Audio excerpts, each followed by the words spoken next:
Good evening, everyone. Thanks so much for coming out on this Thursday night. I'm Nick Neely, an assistant professor of English writing here at Eastern Oregon University. Welcome to the Sandra and Carl Elston Ars Poetica Fund event featuring essayists Emily Maloney and Katherine Standefer in conversation with Melissa Matthewson. As people settle in, I'm just going to drop a few links into the chat. Few links and reminders. If I can pull it up here. First, this event tonight concludes our winter term Ars Poetica series, but we'll have a new one to announce for you shortly for the spring. So please stay tuned for that. The best way to see announcements about future Ars Poetica events and videos is via our visiting writers webpage. They're in the chat for you now. Also, you can check out past events, recordings of them on YouTube, our YouTube channel. You can also follow us on Twitter, English Writing Program, and then our special Wilderness Ecology and Community Concentration, the WEC. I've also dropped in some links to the web pages for our featured authors tonight and their books. So please explore those at your leisure.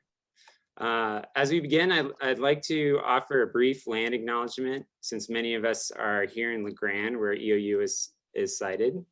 We humbly acknowledge the original inhabitants of the land Eastern Oregon University is upon, the Cayuse, Umatilla, Walla Walla, and Nez Perce people.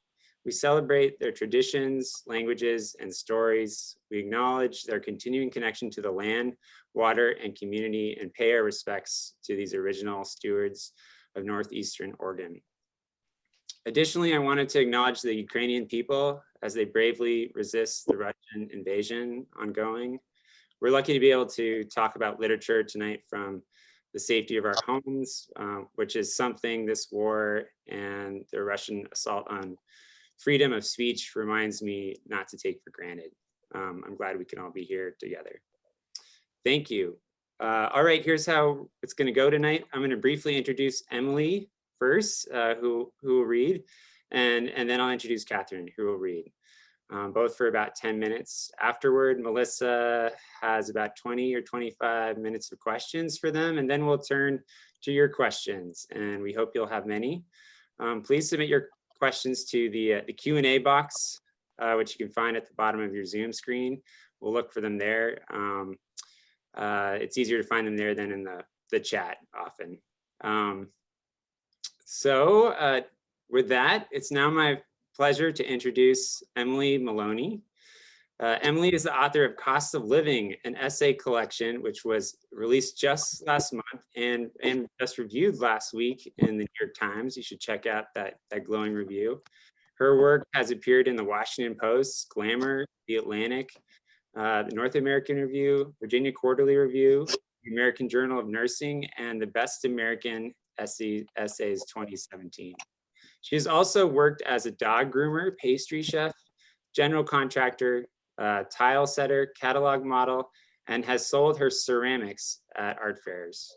She's a McDowell Fellow, a 2019 Illinois Arts Council Fellow, and a graduate of the University of Pittsburgh MFA program. She lives in Evanston, Illinois. Here's how the publisher in part describes her new collection, Cost of Living. What does it cost to live? When we fall ill, our lives are itemized on a spreadsheet. $1,000 for a broken leg, a few hundred for a nasty cut while cooking dinner. Then there are the greater costs of even greater misfortunes, the car accidents, breast cancers, blood diseases, and dark depressions. When Emily Maloney was 19, she tried to kill herself, an act that would not only cost a great deal personally, but also financially, sending her down a dark spiral of misdiagnoses, years spent in and out of hospitals and doctors' offices, and tens of thousands owed in medical debt. To work to pay off this crippling burden, Emily becomes an emergency room technician, doing the grunt work in a hospital and taking care of patients at their most vulnerable moments, chronicling these interactions in searingly beautiful, surprising ways.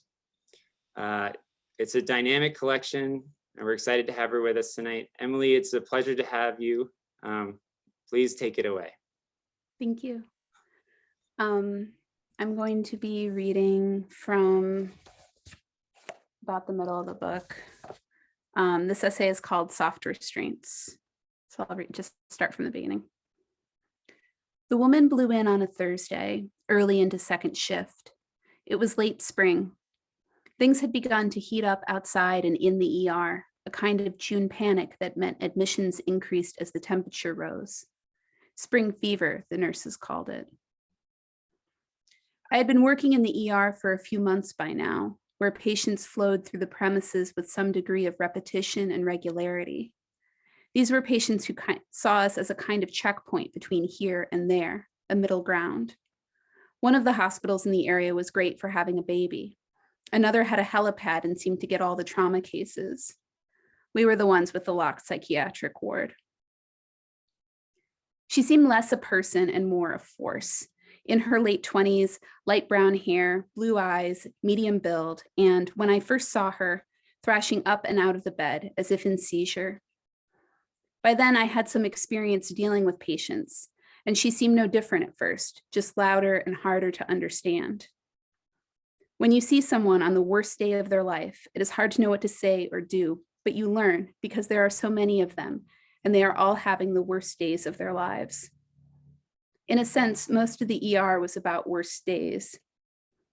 If they felt better, they would be at their own physician's office, or at home, or buying bags of frozen peas in the grocery store.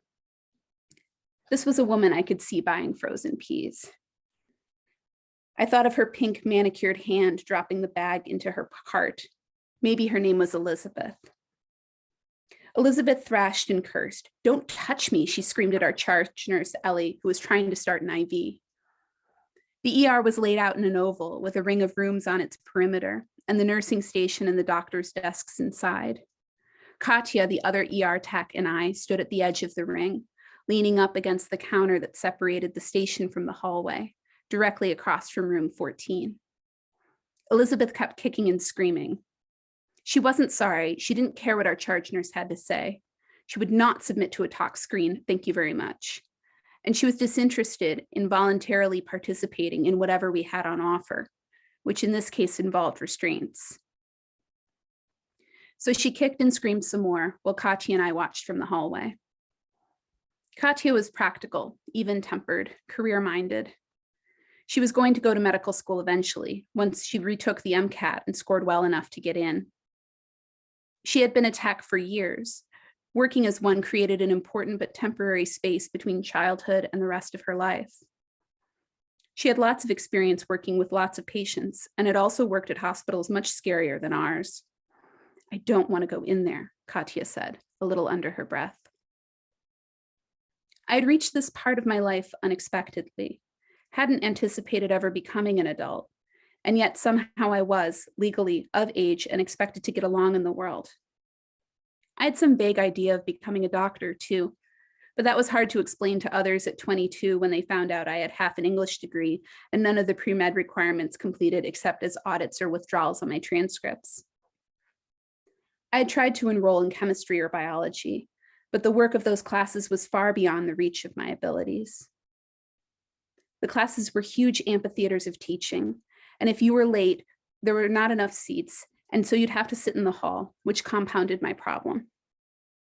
I tried taking a class at the community college, but that moved too quickly and without the necessary pauses so I could understand what was being said. The labs were full of people who seemed to know intuitively what to do, how to pour the alcohols, to light the Bunsen burner without incident. A flick of the wrist here, some neatly copied equations there, in graph paper notebooks.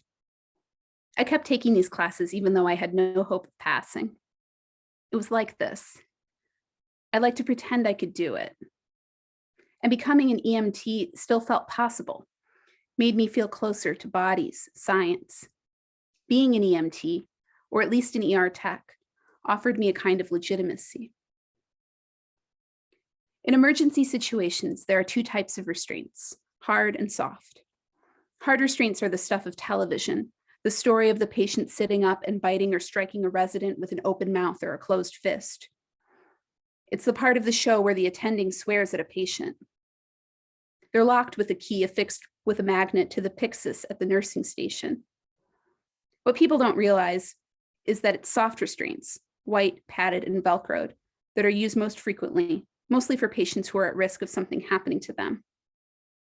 These are the patients who injure themselves by crawling out of bed or falling, or perhaps they have end-stage dementia, and they can't help but pull out their IV to spray blood around the room and spatter the privacy curtain drawn between patients. Patients who fiddle with bandages or who scratch where they shouldn't get soft restraints. For nearly everyone, we give them the benefit of the doubt. Usually we start with soft restraints and then move to hard should the situation warrant. There are rules. With Elizabeth, it seemed we would have to immediately up our game. There had been other patients before Elizabeth that day. I worked mostly on the fast track side of the emergency department, saw kids with kids, orthopedic injuries, new mothers who needed reassurance that the pediatric Tylenol was correctly dosed, men who had removed fingers in meat slicers, toddlers who had faced brick walls or concrete sidewalks and lost, split open a forehead or scalp and needed sutures or staples to put everything back together again. Early in our shift, a Muslim woman came in with a rash on her face that might have been lupus. It was never lupus, and yet there it was, butterfly stretched across her face, the top of each wing swooping to touch her hijab. Once we stopped laughing in the hallway at how strange it was, our gallows humor, like from an episode of House, someone went in and informed the patient, who was told to see her primary care physician immediately, and if she didn't have one, that we'd find her one. She insisted that I stay with her whenever our PA, who was male, examined her, and wasn't comfortable with a full exam in any case. So I was the one who took her temperature and blood pressure and touched her. I wanted to feel awful for laughing, but none of us did, not really. We laughed because people kept dying. And if you were not having a heart attack or a stroke, or maybe had a broken arm or needed sutures, we typically did not know what to do with you. The lupus was so easy, for once a relief, a diagnosis smacking us in the face. But by then, midway through the afternoon, the woman with lupus had been discharged, and so we waited for the next drama to slide through our doors. I occupied the world of the physically well then, or I thought I did. I had not yet been told that my thyroid had stopped working or that the lithium I was taking had likely hastened its demise. That would come a year later. There was no autoimmune asthma diagnosis then, no concerning liver results, no vomiting every time I got my period, no inflammation markers in my labs, no pain in the mornings that radiated from my joints and muscles and ran down my arms or legs. Elizabeth wasn't assigned to me, but I knew her from before, from prior worse days. She was what we called a frequent flyer, someone who was unable to make sense of the world she lived in, and so she came to us instead, a kind of tent revival in our suburban hospital for healing. She had been previously diagnosed with borderline personality disorder and fibromyalgia and had a history of drug dependence. And some sort of digestive ailment because everything was and is related to the gut, though few people treated patients with this in mind. Mark, the physician assigned to her, was not one of these types of practitioners. The fact that Elizabeth had fibromyalgia alone meant nobody in the ER was about to take her seriously. It was a made-up diagnosis for us then, a kind of early aughts placeholder for female hysteria. I too had a problem with being taken seriously. Not here exactly. Here I showed up for my shifts on time, learned the give and take of conversation, how to address patients, heard their stories, wrote down what drugs they took, performed EKGs and drew blood. And my job was time limited. The cost of doing business never lasted longer than a shift. But I was odd. I had difficulty understanding when I should speak and how far away to stand from someone else. When I interviewed for this job or any job, it was a kind of performance. I made great first impressions, but for those who got to know me, I might let my mask slip and could be intense in a way that some found off-putting. Here was another strangeness. I flapped my hands when excited or nervous or sometimes out of frustration, but mostly I did not know where to put myself. In a strange way, I believed I understood how Elizabeth's tragedy unfolded day after day. The night I showed up at Mercy Hospital, Iowa City, how I barely remembered the nurse who cared for me, the tech, how the pair forced my arm away from my mouth and administered 2 charcoal lavages. I remembered the second one. I was conscious then. For them, it was another shift, this life-saving work. And for me, it was the last day of something and the first day of something else. I'll stop there.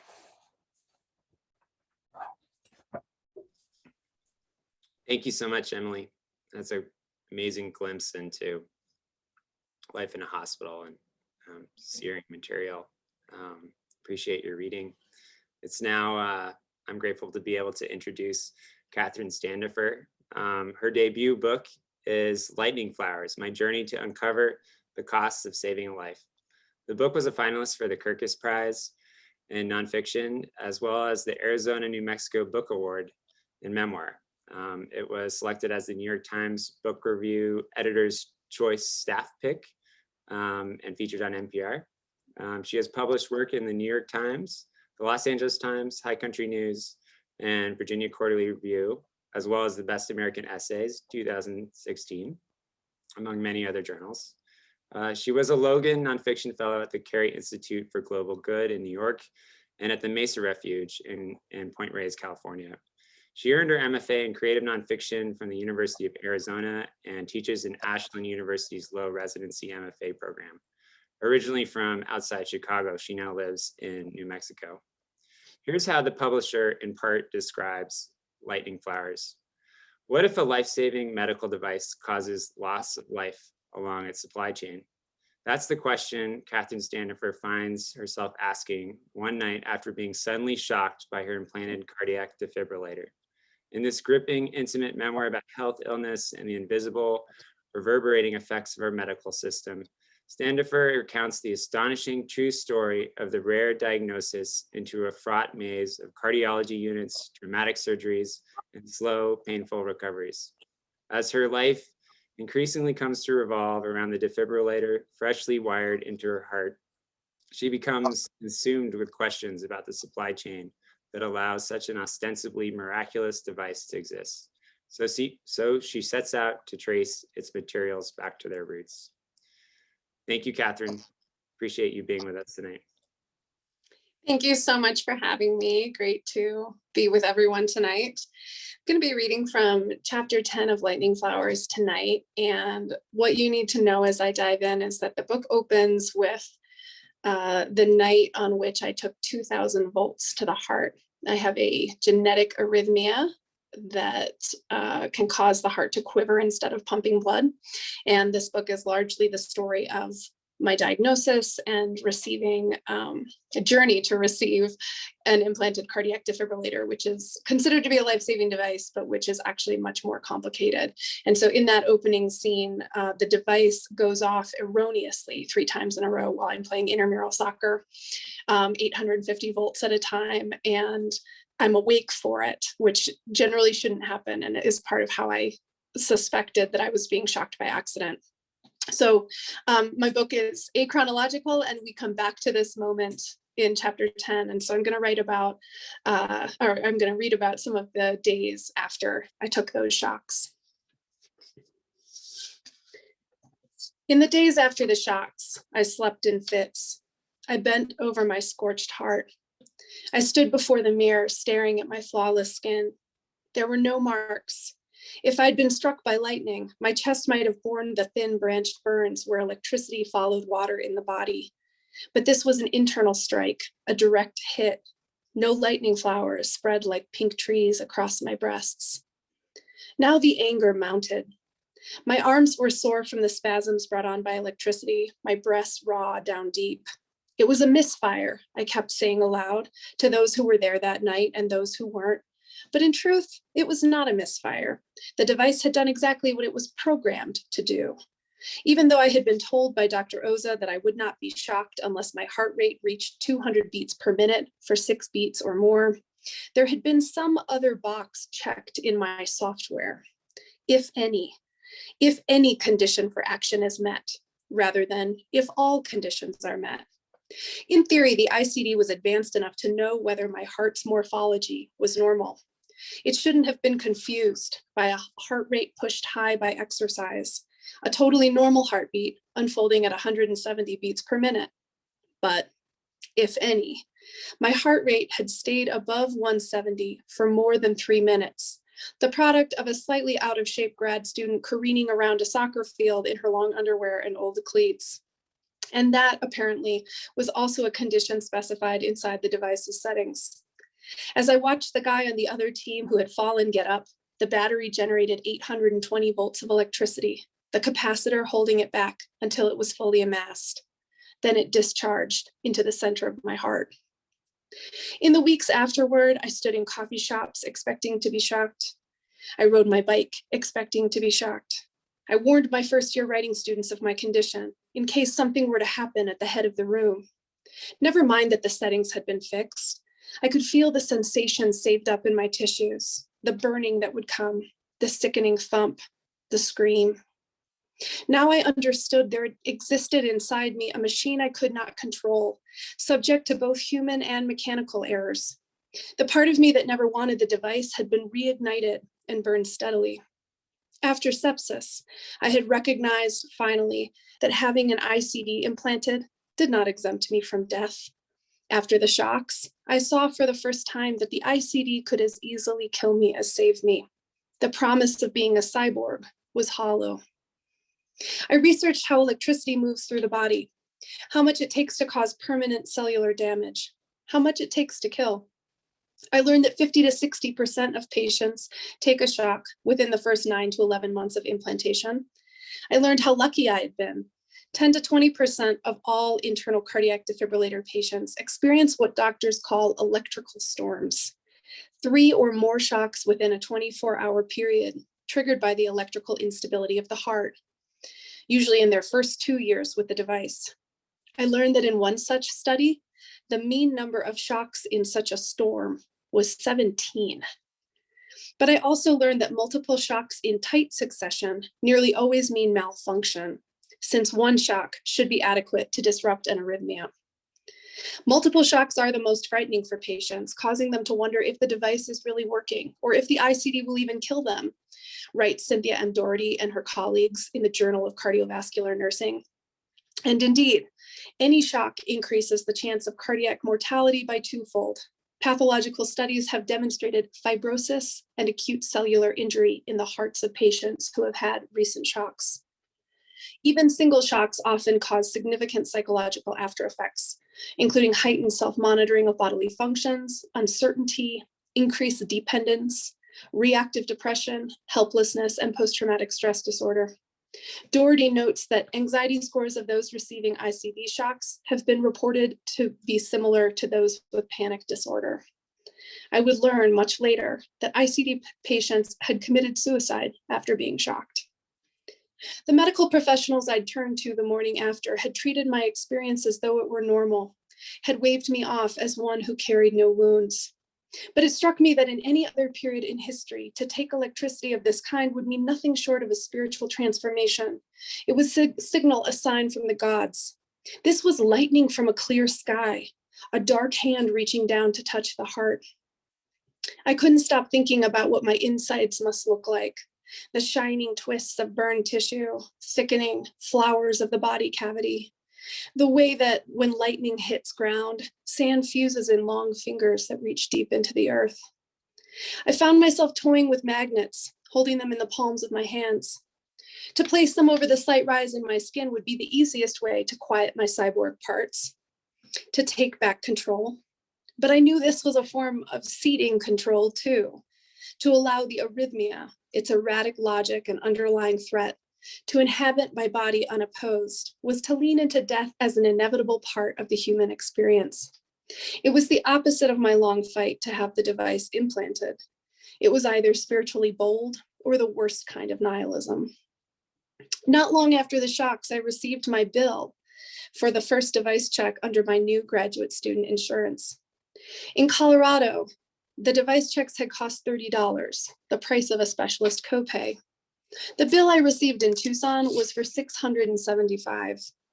I understood that my new insurance had a fresh deductible, but I understood too, having worked the back end of a clinic, that this was likely a coding error, a matter of which umbrella the simple 10-minute visit fell under. I called and called. Over the years since I passed out in Jackson, I'd become forceful on these calls, spitting my words, growing loud. I knew that the people on the other end were humans, far removed from the decision makers, but I knew also that they held an inordinate amount of power over my financial life, and therefore my body, over the way I stalled or not on necessary healthcare visits. A device interrogation is not a procedure, I shouted at the phone when the billing agent told me how the visit had been coded. Jesus himself could not change this coding, the woman said. Never mind that Jesus himself did not, to my knowledge, ever present Lazarus with an itemized bill. I wanted it out of me. I dreamed of the magnets as a way of absolving myself of a requirement that I maintain it in any way, of the requirement that I prostrate myself to a system that so clearly did not care for me. I could die anyway. In the end, the bill was resubmitted, and 675 somehow became 275. And I put that 275 on a credit card just before it would have gone to collections, my graduate school stipend unaccommodating to such sudden bills. The $275 that I paid for the Pacer Clinic to download a few months' fruitless observations off my ICD could, I calculated, have bought me 18 appointments at the community acupuncture clinic that had proved essential to re-strengthening my parasympathetic nervous system. There, practitioners placed a gentle hand against my wrist to listen to my pulse, asked how I was, and listened carefully. They were people with whom I had built real relationships, reciprocal and empathetic, and who lay soft blankets over my body while I rested. Arguing down the cost of the bill had saved me $400 by one measure, but I could feel inside me the accumulation of these conversations, the quickening escalation, the full body nausea when the bills arrived in the mail. I was paying in other ways. I knew the precise difference between having insurance and not having insurance, of course, but most of the time that difference was invisible, seemingly meaningless. One of the central lies of modern healthcare, I realized then, was that it was doctors and facilities that bestowed good health upon us, that it was my visits and payments, my total compliance, that somehow added up to health. My life had been saved by IV antibiotics. My treatment plan during sepsis had been built by blood cultures and a battery of high-tech scans. I'd had pictures of my heart taken down my throat, which would have saved my life had the infection moved into my wires. I knew precisely the value of modern medicine. And yet I also knew that you could pump a person full of antibiotics and still lose her. There was some vitality that a body had or didn't have, allowing it to respond to treatments or not, a fire that burned or went out. That vitality did not come from doctors. Perhaps it could, but it was far from reliant on them, and it certainly could be weakened by them.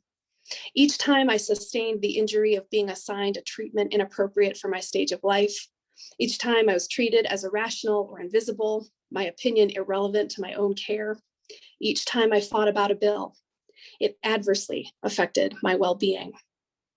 At the same time, there were things my body knew, essential to health, that were so often overlooked. I thought about the night I'd been sent home from the ER septic, terrified, begging them not to discharge me. And how that night on the soccer field, in the midst of taking 2,000 volts to the heart, some critical intelligence had told me, you can either scream or breathe. Without it, there would have been a fourth shock, then a fifth, maybe a sixth, before the effect of the exercise wore off, and my heart tipped below 170 beats per minute. I had more power over my health than I'd ever understood. And what I couldn't control would hardly be helped by my paying hundreds of dollars for visits that told me nothing. I quietly quit having my device checked. Thank you. Thank you. Wow. Yeah, a remarkable description of a double shock, the literal one, ultimately so scary, but also generative, and then the shock of being of the bill, among other things. Thank you. We now turn to the conversation portion of the evening, and we're going to switch to gallery mode so you can see everyone together. It's my pleasure to introduce my colleague, Melissa Matthewson, who we are lucky to have teaching an MFA program in creative writing here at EOU. Melissa's first book is Tracing the Desire Line, which was a finalist for the 2021 Oregon Book Award. Her essays have been published in places including LitHub, Oregon Humanities, Longreads, Mid-American Review, The Rumpus, and many other journals. She has received residencies and scholarships to Playa, Tin House, and Breadloaf Environmental Writers Conference, among others. She holds a master's in science in environmental studies and writing from the University of Montana and an MFA in creative nonfiction from the Vermont College of Fine Arts. She lives in Ashland, Oregon, where in addition to teaching for us, she also teaches in the communication department at Southern Oregon University. Thanks so much, Melissa. And I'm so excited to hear conversation between the three of you. Yes, thank you, Nick. And thank you, Emily and Catherine, for those amazing readings. It's really a pleasure to talk to both of you tonight. Your books are incredible accomplishments, and the connections between them are really profound, having read both of them. And so I just wanted to commend you and appreciate your work first, and your commitment to investigating critical questions with such insight and intelligence, and a profound commitment to the truth. So thank you for that, and that's expressing my gratitude. Both of your books ask really important questions, both about the costs of living and the costs of saving a life. And you mix research and reporting and personal experience as a way to answer these questions. So I thought it would be a great starting point for our conversation, is if you could both talk about sort of the genesis of your books. So Emily, how did you begin the essay collection? Was the title essay, Cost of Living, sort of the kernel to generate the material for the book? How did you map out the narrative threads? So that would be one question for you, Emily. And then for Katie and Catherine, what was your process for writing the memoir? How did you begin the book? Did you know that you wanted to write this book as you were experiencing these challenges in your body and illnesses? So those are my first questions. And I don't know who would like to begin. I can, I guess. So cost of living, the essay came about because I was writing a piece. I was on assignment for VQR. I had pitched them something and they said, that sounds great, go report it. And then something terrible happened to my source, like just sort of didn't want to talk about it anymore. And so I emailed my editor, Paul Reyes, and I said, Paul, I'm really sorry. My story has gone out the window. But here's this random essay from my MFA thesis as a consolation prize. Could you possibly be interested in this instead? And it turned out he emailed me back and said, I think we can work with this. And then we had a call where we talked about it. The original title of this essay was The Cost of Suffering or something like, I do not title things, other people title things for me. That's not how I navigate the world. A lot of these essays were from my MFA thesis.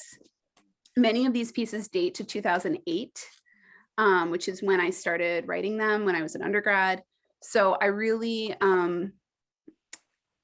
I was enrolled in the graduate workshop at Iowa when I was an undergrad, and I took a workshop where this professor suggested that this was my shtick.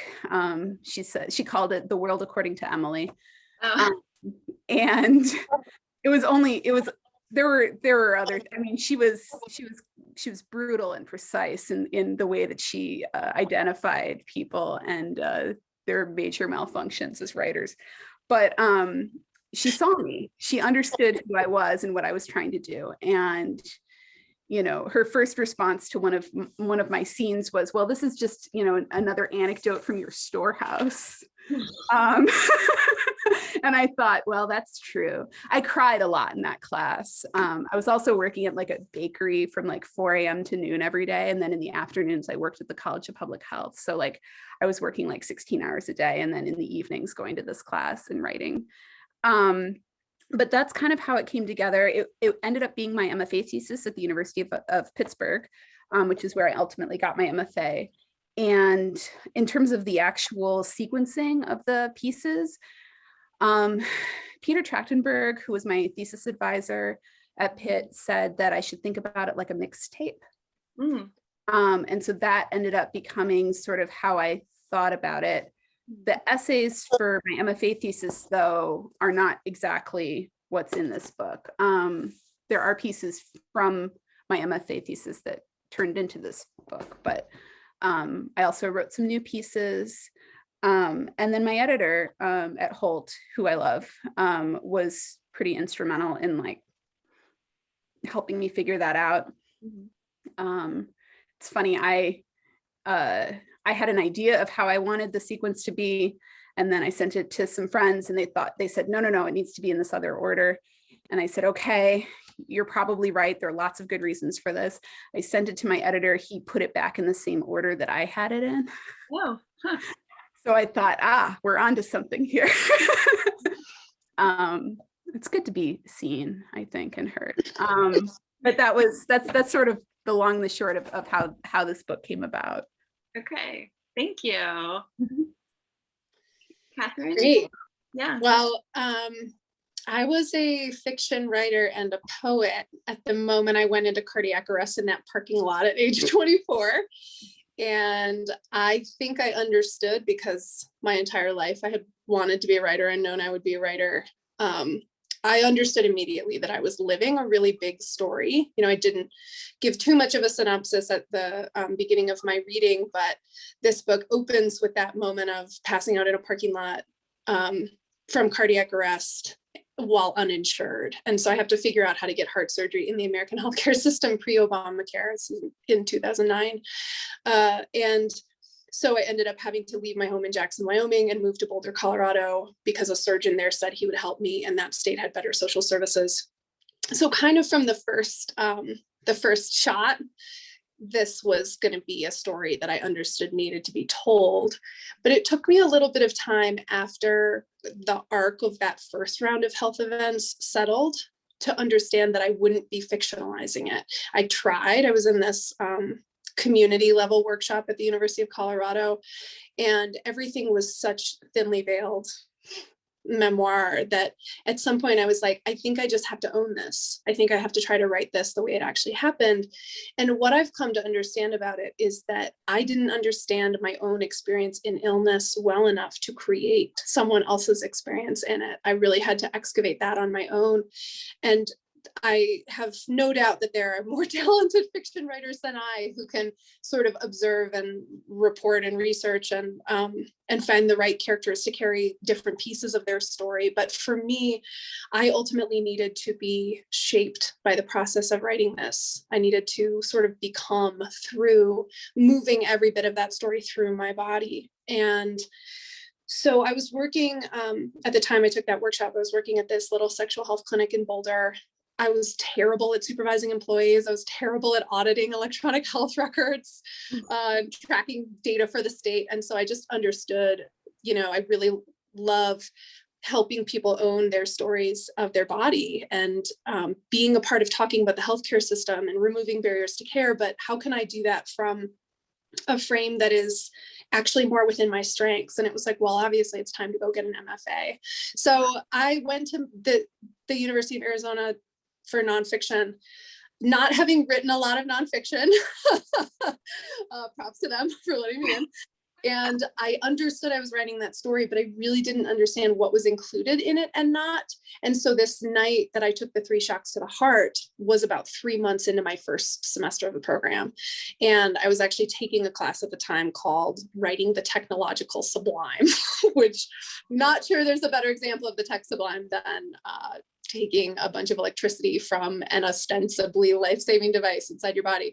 And Chris Kokinos really helped me wrestle with like, how do I metabolize this moment in which a question really landed in my body, which was like, what is this thing inside me? You know, if it's life-saving, great, but if it is actually something that could harm me in addition to save me, I suddenly had this question of like where the materials might have come from and what my body contained that was so far beyond me. And so from that moment, it really assumed its current frame, that it was going to be about this wrestling with the device and whether or not it was life-saving, and in what ways was it and in what ways wasn't it. And I traveled in 2014. So in the second year of my program, I traveled to Madagascar and South Africa, did a big Kickstarter campaign where we raised $17,000 in 20 days and sort of added all of this reportage. And then as I was wrestling with that in the years after my program and trying to figure out how the pieces fit together and how I wanted to tell the story, that's when the later events in this book occurred. And I was on this plane to Colombia when the device vibrated inside me to let me know it had low battery, and I was going to have to make the decision on whether or not to get another one. And I just remember thinking like, God, is this the same book or is this a different book? Like, how do I want to cast this frame?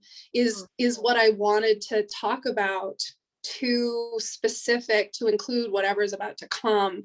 And then I just kind of got swept downstream into those experiences, and they ended up really underlining this idea that there are costs to having medical technology in your body that maybe are less glamorous than what you're sold when you first receive an implant. And my experiences in the healthcare system now under the Affordable Care Act, insured by Obamacare, were equally as harrowing as being uninsured, just in very different ways. And policy had such concrete impacts on my health that then I kind of understood like, okay, all of this is in. But the structure of the book then really was up for grabs in a lot of ways. There was originally, this was a chronological narrative, and there was a big mining chunk of research from 2018 from a trip I took. And in the end, the book was too long. And I realized that if I cut that whole section, I was within the right word length. And then if I began braiding the narrative, maybe I could grow something that sort of accumulated into meaning with all of the microcraft decisions you might imagine to make that work. But it really, I always understood how to give the elevator pitch of the book, but what that actually turned into structurally took a really long time, kind of all the way till minute zero, when the publisher was like, we need to cancel your contract if you don't have this done. So. Wow, that's an incredible insight into how you actually structured the book. That's a later question, so I'm going to hold that one.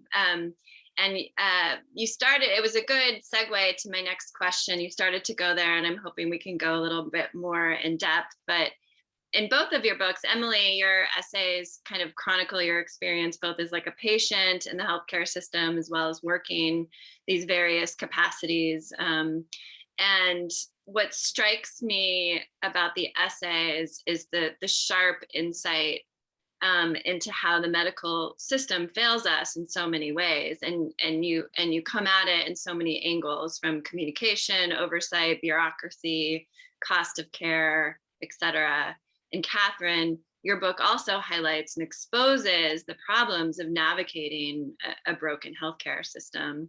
And so I'm wondering, and so the connections here, I love them, and I'm wondering if you can both, and Katherine, you kind of started to go there, if you can both address the challenges of writing about the healthcare system that you may be confronted, and how you think your books kind of situate within this larger conversation about how our health system doesn't often benefit the patient.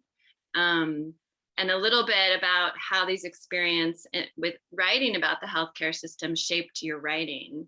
So I don't know, I'd like to kind of take a shot at that first. Katie, do you want to? Yeah, I can. We're starting to go there, so maybe. Yeah.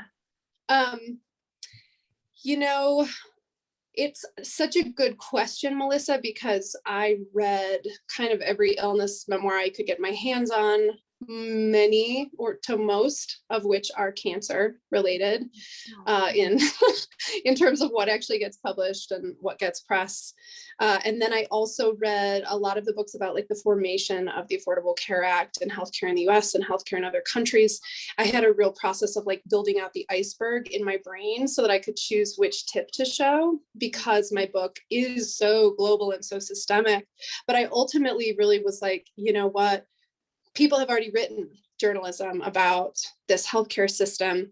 I think it's my job just to show what my body went through. And like my body is a very particular body. It's an educated white body.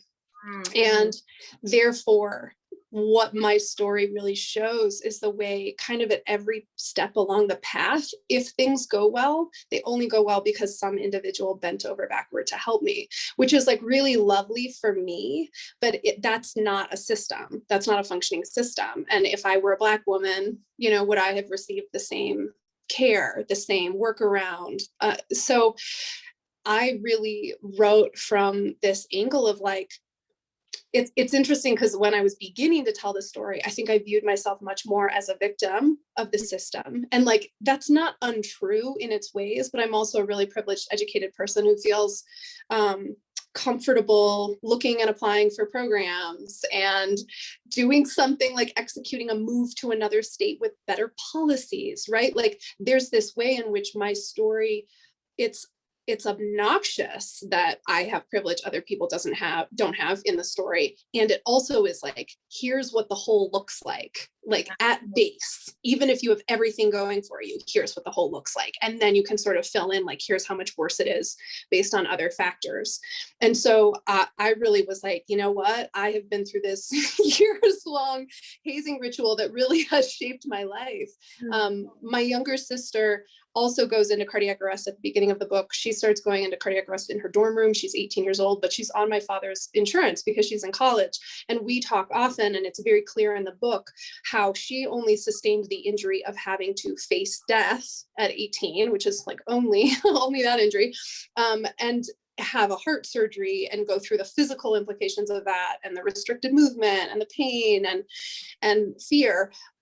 But she didn't have this whole layer of systemic and bureaucratic injury that I have absorbed. And in particular, in the part of the book where I'm trying to access an out-of-network provider because I've had a botched surgery, I just was so traumatized by the system that it has literally taken me years to put my life back together. And it's not because of the physical impacts on the heart. Like it has nothing to do with my heart condition. It's all about malfunction of technology and malfunctions of the system. And so I really had to wrestle with questions like, I'm not a doctor, and I have been made to feel like a crazy person by many physicians or admin staff that I've worked with over the years.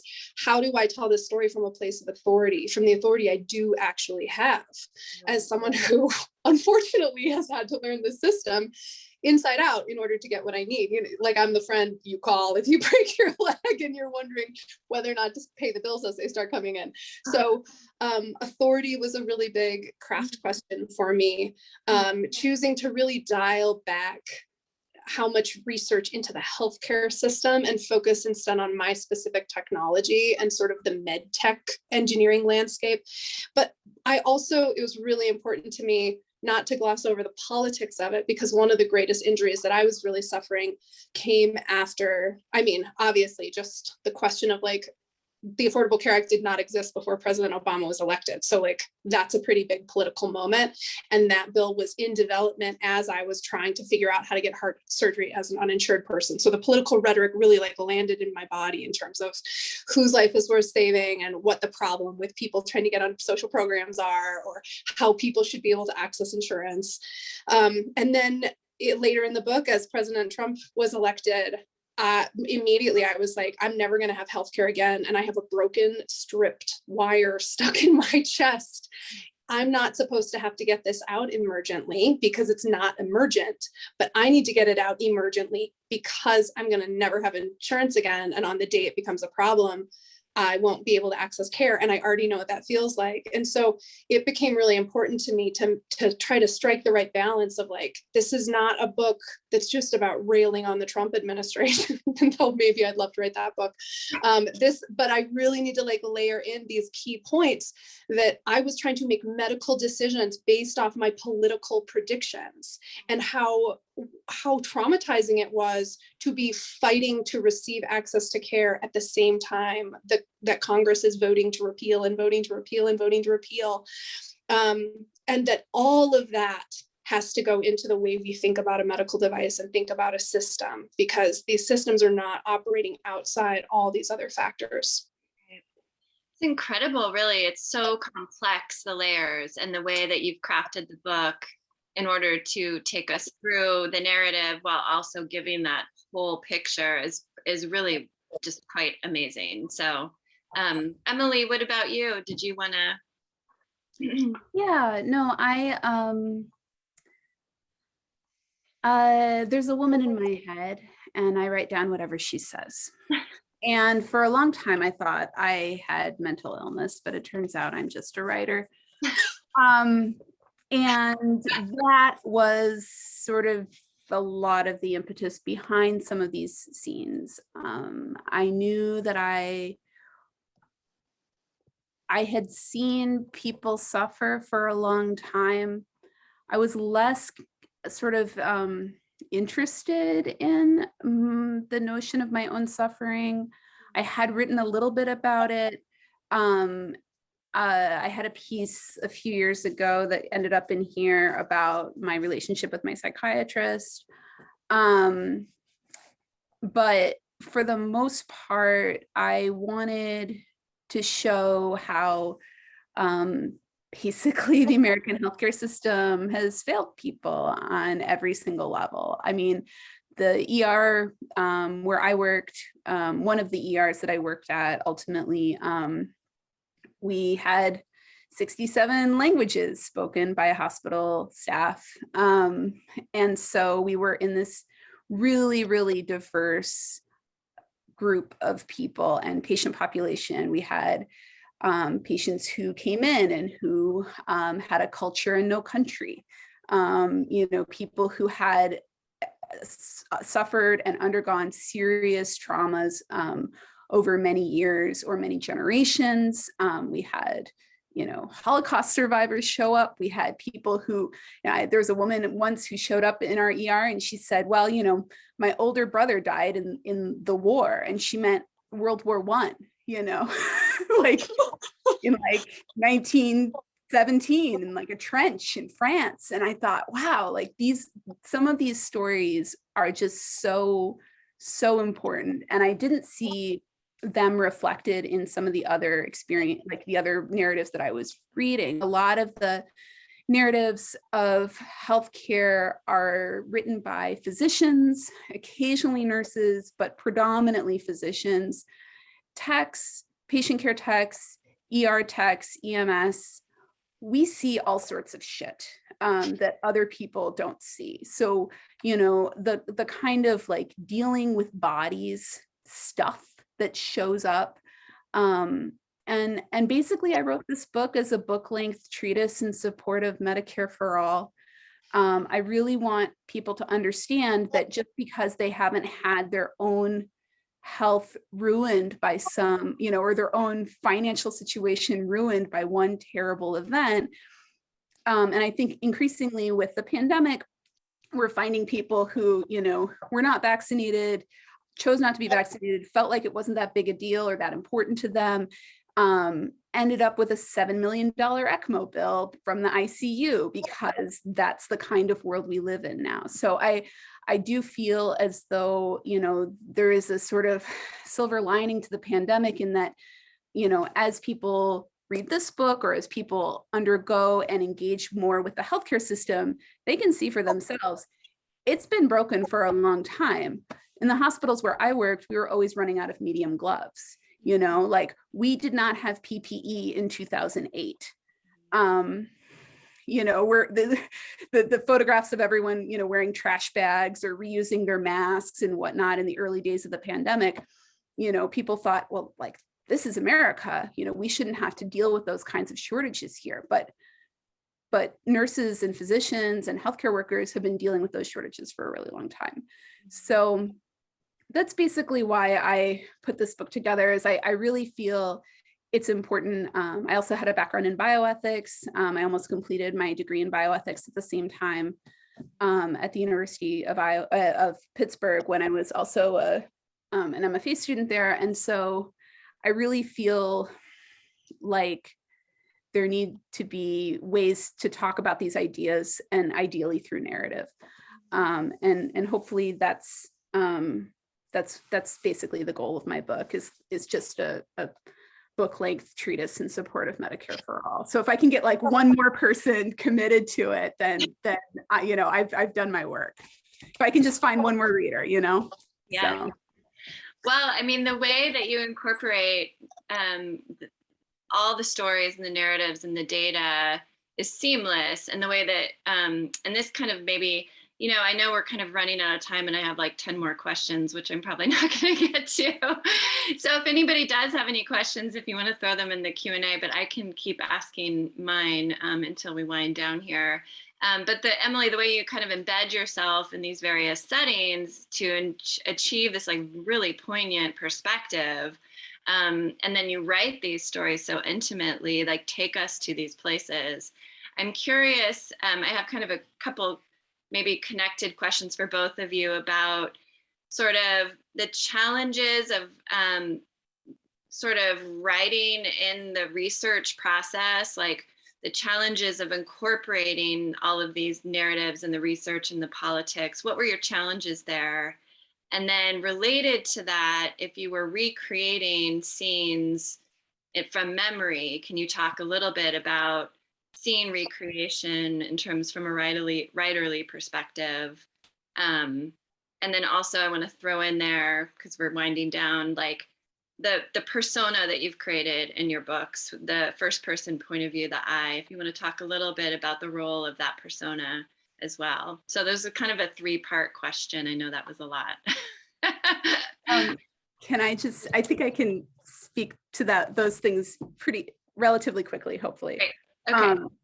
I noticed that Nick says, to mute too, if you're not speaking. I don't know, there's feedback or something. Anyway, basically, several things. In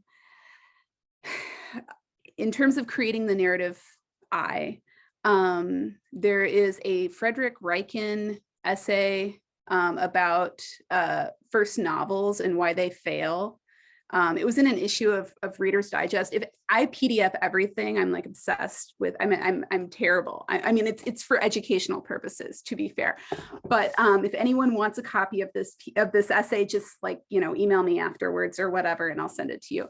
But basically, he says that a lot of first novels fail because the narrator, author, and character all sort of mush together, and they become this one person on the page. And I feel like that's very true in nonfiction too. And so I wanted to be very careful. The character is that like idiot me, meat puppet me. I'm like wandering through the universe and making dumb mistakes and, doing dumb shit with patients or whatever. And when I say like, it's that part that says like, I didn't know then, but I know now, that's like the narrator speaking. And the narrator is like, older, wiser me. And it's sort of can parent me through the narrative. And that was something that was really important to me, to sort of create these separate people. And the author is, I'm making, choices in the room away from the book.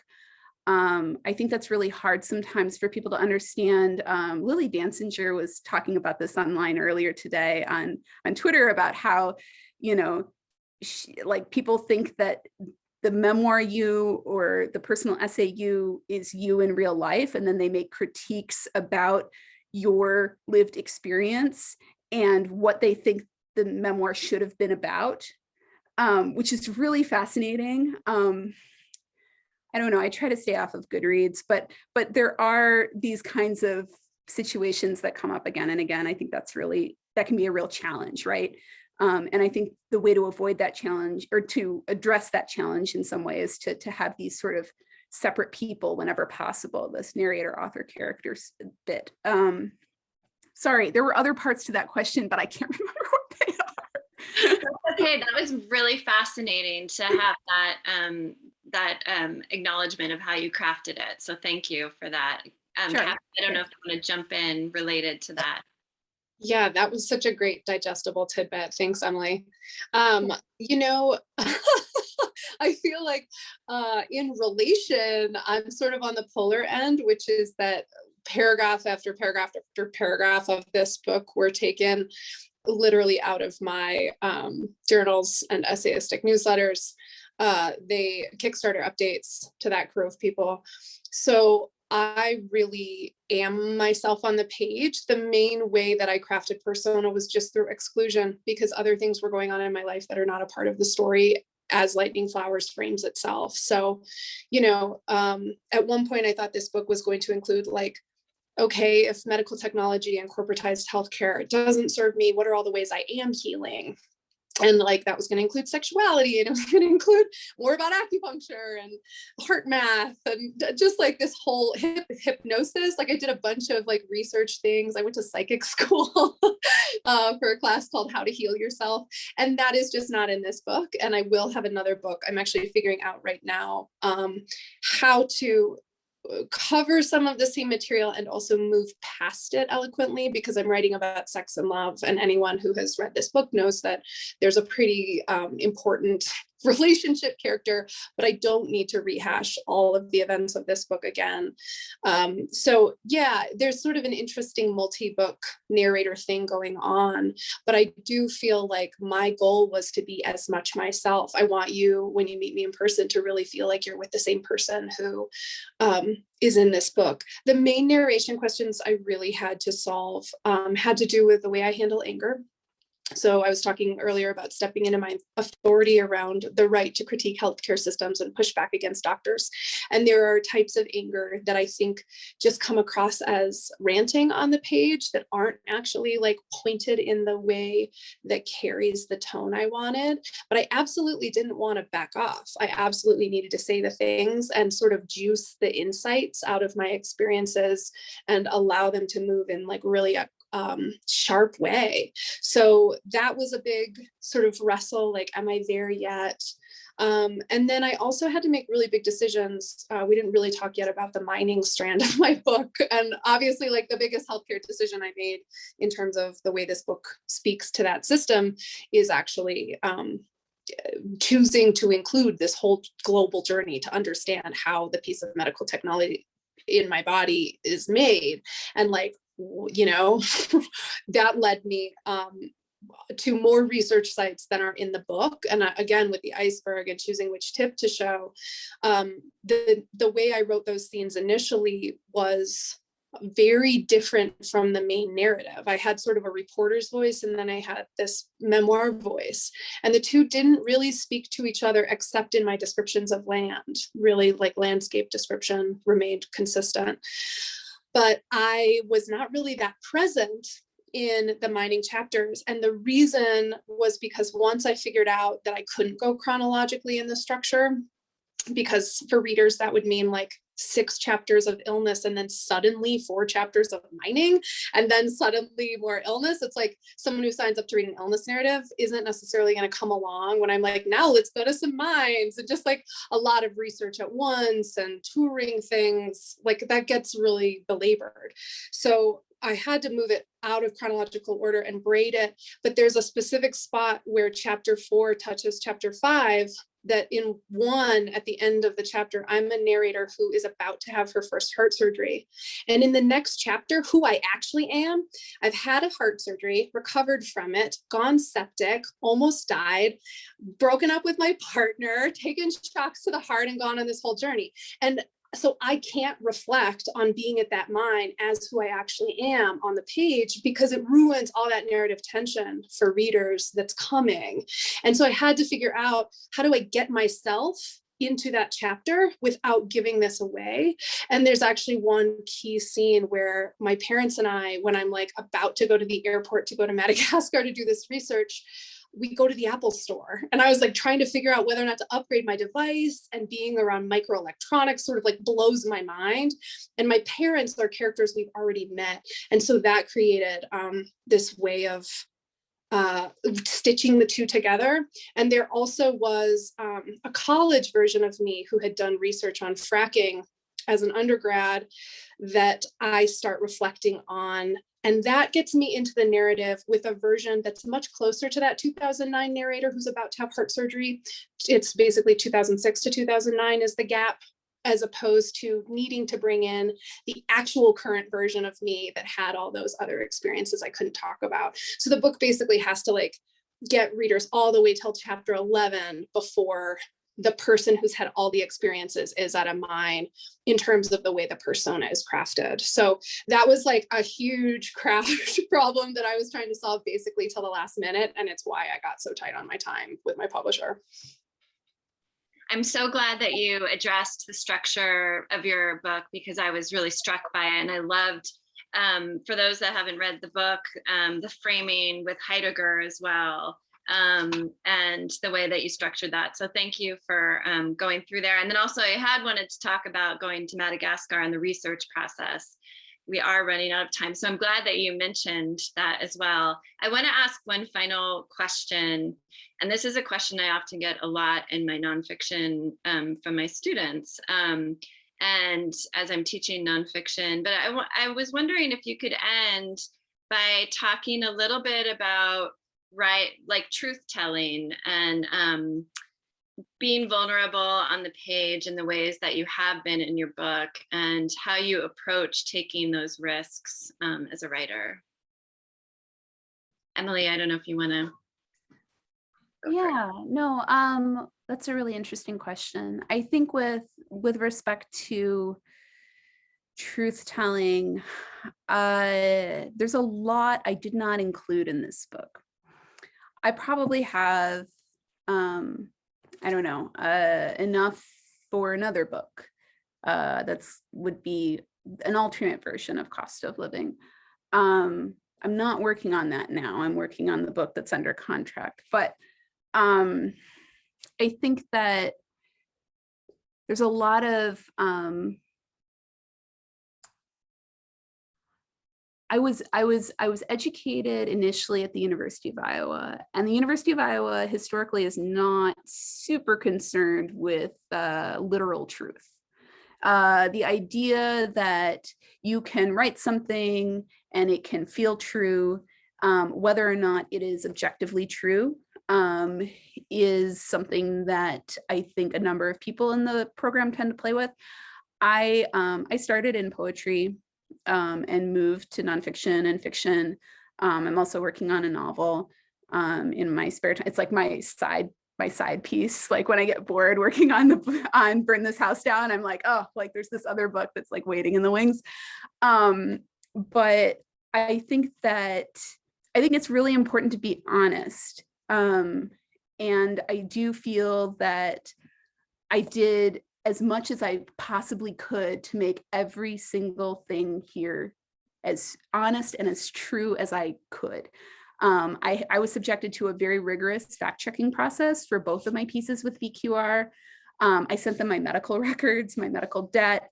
Like I had a very substantial legal review as well. I think it's really hard to satisfy everyone. And there are certainly stories that I didn't include or that didn't make the final cut. But I still feel like the book is something I can stand behind. And I think that's ultimately the most important thing, is like whether or not you can defend your work. And that's pretty much it for me. Thanks. Katherine, did you want to? Yeah, I mean, vulnerability is such an important piece of this book. And I think such a natural piece because of the way writing these experiences required that I move all of them back through my body. I basically had to do trauma work on significant sections of this book. So I really have been through an extensive excavation to try to understand what things actually are and to have access to the whole experience. And you know, I'm just not that interested in leaving stuff out. Maybe that's part of thinking that I could die at any time after these experiences. I have a lot, I'm really sort of out of the ability to care in terms of some of that. And I really think that we would be living in better systems and a better society overall if we were wrestling with things as fully as possible and being honest in public. And so I always want my work to, through my own honest reckoning with my own body, connect people to their own bodies and to their actual experience and sort of invite them to recognize in themselves what it's useful to recognize. I think the one place that I had to make some pretty specific decisions was around my ex. And I actually spent 2 hours interviewing him at one point in the process because he was not very happy about the way I boiled some things down. And I really wanted to see, what do you remember about that time? Why did you date me? What do you remember about that summer? How do you tell the story of our breakup? What was going on for you at work? And it wasn't to disqualify my own observations, but really to recognize that I was going off. I mean, I have a very good memory and he does not. So it was sort of like, I beat you. He had like no documentation to bring me. I was sort of begging him, like, tell me times I was not great to you, like, help me balance my character. And he kind of couldn't, but he could remind me of like what a sad, scared bro he was. You know, we met rock climbing, we were in our 20s, he was very able-bodied, he didn't have a family history of serious illness, and he was just in way over his head, and it was the recession and he was struggling with jobs. And so for me to like still own my experiences but allow the reader to kind of see over my shoulder to how he was feeling and how he was doing, and to really let them wrestle with the archetypal version of that this isn't just me and my ex, it's, you know, I can't tell you how many folks I've gotten emails from who recognize their own relationship dynamics in illness and the sort of like impossible choices of when a caregiver gets burned out, or just like is young and doesn't have emotional capacity. So that was a place that I didn't want vulnerability to amount to like throwing this man under the bus, because he really showed up as long as he could, as well as he could. And it's a difficult experience, and I want the truth of that to come through too. Thank you both for answering that question, and thank you for having this conversation. Like I said, your books are tremendous accomplishments and great contributions to literature. I'm going to hand it over to Nick. And as a nonfiction writer, I've just been taking notes in the background here, and thinking, how do I write as honestly as these brave, inspiring women? So I just want to thank you, Emily, Katherine, and Melissa, for such great readings, questions, and conversation. Congratulations on all the success of your first books. And Emily, your book is just out, but I'd be remiss if I didn't congratulate you for your just announced second book deal for Burn This House Down, which I know we're all already really excited for. So keep it rolling. And I want to say thanks also to Sheldon and Devon, who are our tech gurus behind the scenes, making sure we don't run aground here, and we did not. And finally, thanks to everyone for attending tonight. I hope you enjoyed it, and hope you'll join us again next term for more readings and conversation, and stay tuned for news about that. I'll get it out shortly to you one way or the other. And appreciate it. Thanks, everyone. Thank you, Melissa. Thank you, Katherine. Thank you. Have a good night, everyone. Take care.